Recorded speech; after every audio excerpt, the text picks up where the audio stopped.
Fragments of the Book of Abdul.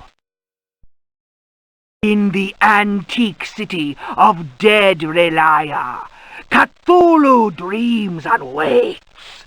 In the pit of time, the unspeakable lies in wait. That is not dead which can eternal lie. Relaya, your blocks of stone seal the ritual that gives birth to fear. Cthulhu Fatang! Cthulhu Fatang! Ayah! Ayah! Let he who knows how to invoke the stones act. It is time. Let the shadow of Cthulhu darken the sky.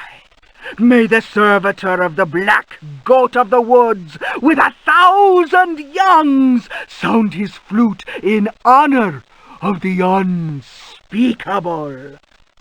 Cthulhu Fatang! Cthulhu Fatang! Ayah! Ayah! May he who may not be named cast his withering gaze upon the unbeliever, for he is the door, the key, and the guardian of the door, and holds you now in his immense power.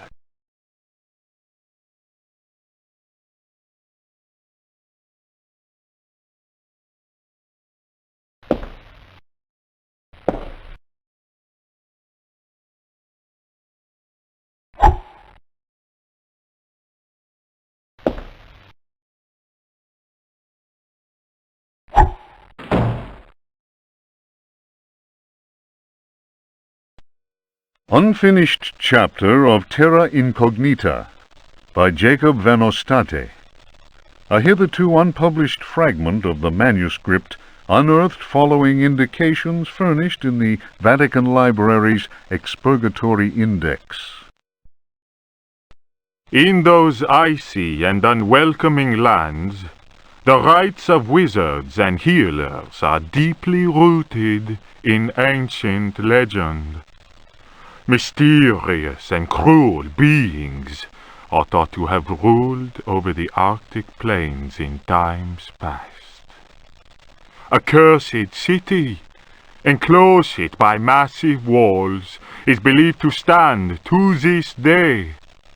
It contains fabulous treasures and is inhabited by the degenerate descendants of those who instilled centuries of terror in the hearts of the people. These people, naturally placid, are seized with rage and horror at the very mention of the prisoners of the ice. Were these dreadful captives to be freed from their frozen cells, they would reap a horrifying tribute of human flesh. These blood-curdling beings may be invoked by certain ritual words. They can even be controlled, albeit with the greatest of difficulty. I admit to being impressed by these tales, repeated to me on many occasions and in a number of different places during my travels in the region. I have also seen troubling cult objects, sculpted in a material unknown to me. Another remarkable fact is that local Eskimos experience great distaste in pronouncing certain words, and invariably avoid saying them.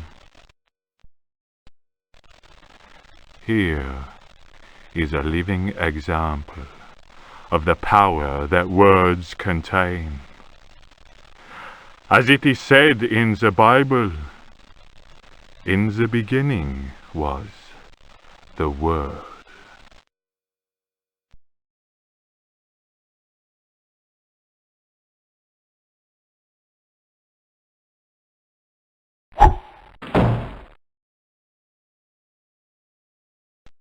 If Rocks Could Talk, or The Story of a Louisiana Plantation by the Marquise de Chamfray. After the criminal selling off of Florida by the foul usurper, my father elected to remain in this inhospitable land, where we were free at least to express our royalist feelings, and hope our country would come to its senses. In 1818, a certain Pickford bought up Ledoux's land, after the poor fellow had ruined himself in unfortunate speculation. Pickford soon turned out to be the most loathsome human we had ever encountered. He was an adventurer of the worst kind, nouveau riche, and bloated with a grotesque sense of self-importance. First came the incessant army of men with shovels, digging into the mountain of earth that was to fill in the surrounding swamp. The undertaking was quite stupendous. We learned from a slave that the final objective was to connect the existing caves with another one of gigantic proportions. Racked by a mania of persecution, Elijah Pickford constantly fired his workers and hired new ones. He did all he could to keep anyone from learning about his plans. My father was amused and said, "The poor fool will end up getting lost in his own cave." But the walls went up, and tongues started wagging. Our detestable neighbor had been a sailor, a ruffian grown rich on questionable trade. Distasteful stories were told of him.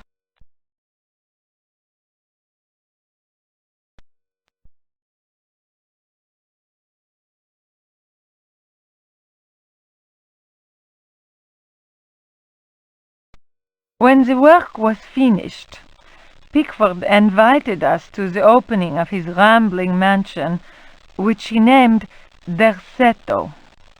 My father asked what the strange name meant. Pickford answered, "Derceto reminds me of Astarte, the fertility goddess. Around here, the name is Shub-Niggurath, I believe." That a name so steeped in evil should be said aloud came as not such a shock to my father, as he himself confided in me some while later. We left immediately.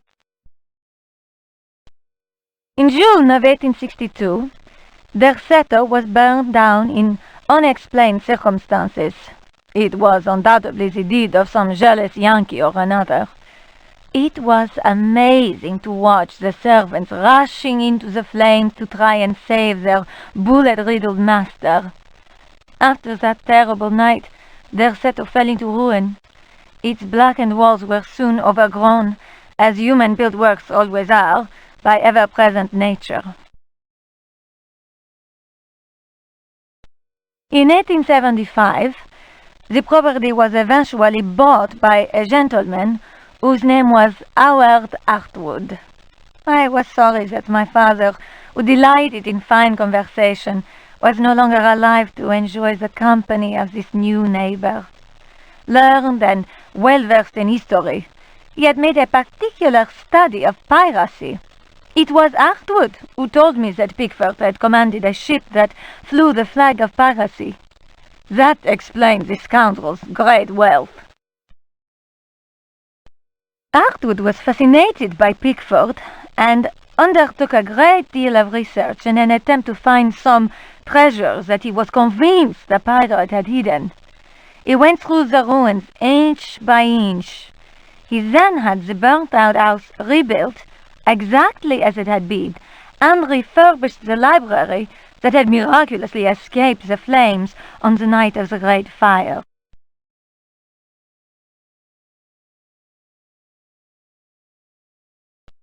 Hartwood set about studying every volume in that library, and often talked to me of his research. He was a handsome widower, deeply attached to his son Jeremy, who was later to become a professional artist. Hartwood worked incessantly, First from the room I offered him, then from his own freshly restored home, which he rebaptized Derceto. I imagine he hoped to enlist the help of the god of good fortune in his treasure hunt. As far as I have ever been able to tell, all his searching came to nothing. There were no lost treasure to be found at Derceto. I learned of Artwood's death while I was in Paris. But that, as they say, is another story.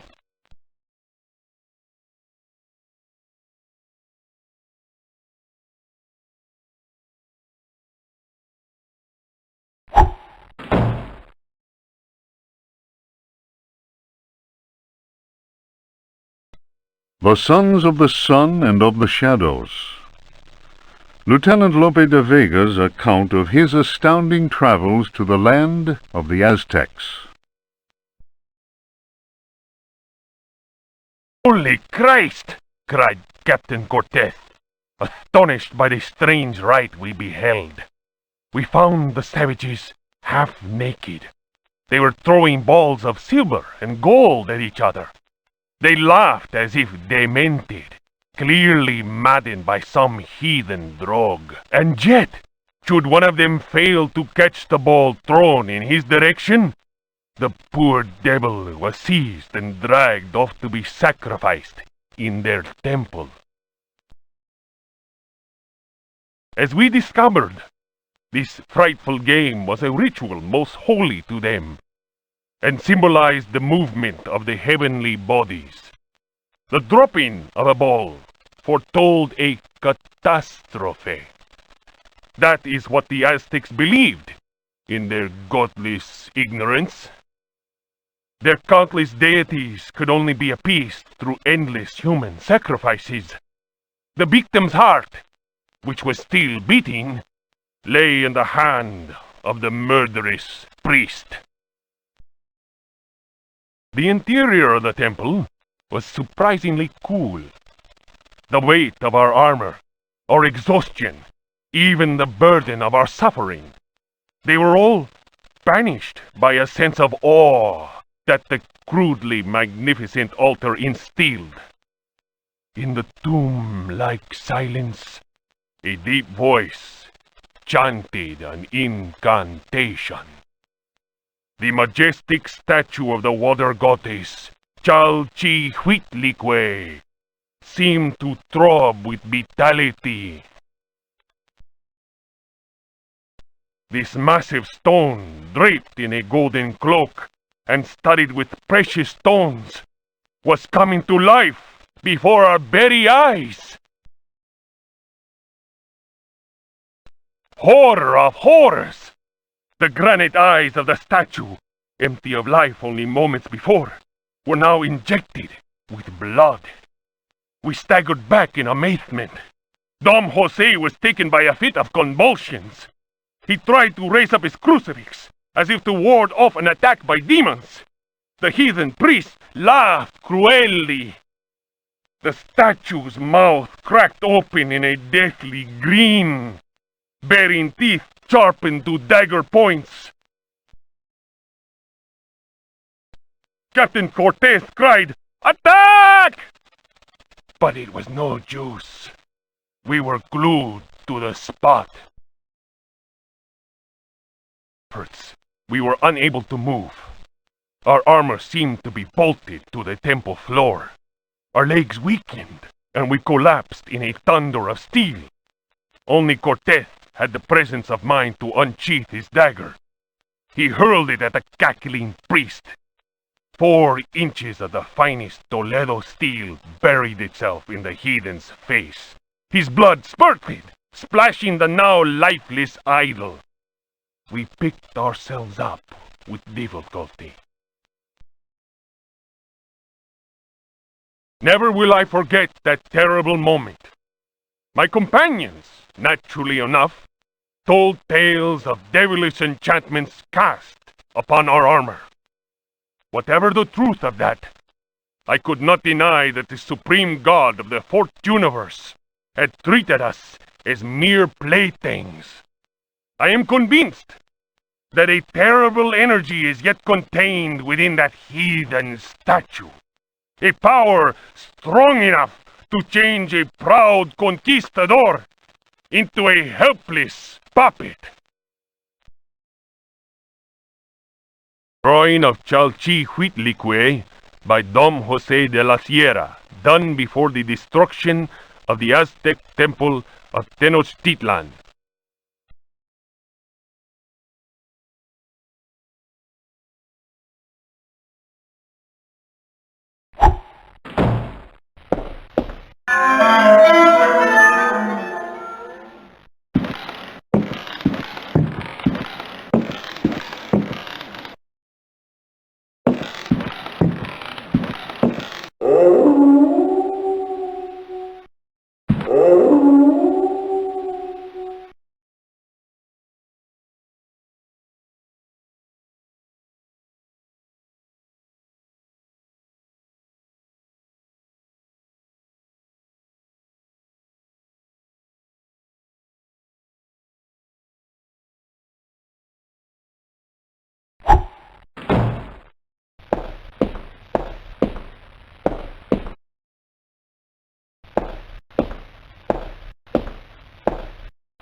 The Tale of Captain J.W. Norton of the Army of the Union.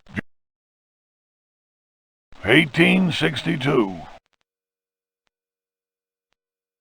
The South was in collapse. Louisiana was open to us. I had each day to requisition victuals for our troops, and was aided in this endeavor by a score of brave men. Rebels were not yet ready to lay down their arms. The region was far from safe. I headed further and further west, and questioned many freed slaves. From them, I learned of a plantation on the coast. Its name was Derceto. We received a less than hearty welcome. Only Pickford, the owner, behaved in a friendly manner. While my men counted cattle and grain reserves, I learned what I could from him. Man was most unusual and possessed an extraordinarily cultured mind. At nightfall, I gave orders for the men to bivouac at Derceto. Pickford invited my second-in-command, Lieutenant Patterson, and myself to dine. And our host proved a most entertaining conversationalist. While coffee was being served, Patterson went to inspect the men's camp. The cigar Pickford offered me was so acrid that my head began to spin. I remembered campfire tales of fellow officers trapped by devilish Confederate tricks. My mind floated in a foul and dense fog, from which emerged the enlarged and deformed face of Pickford. He grinned at me. Patterson's return chased off the nightmare. I heard shouts and firing from outside, and found the strength to take out my revolver. I fired 3 shots. Pickford fell to the floor. Patterson then helped me out of the burning house. The air was filled with smoke. We resembled a company in disorderly retreat. I saw slaves leaping into the flames of that inferno. They were trying to save Pickford's life.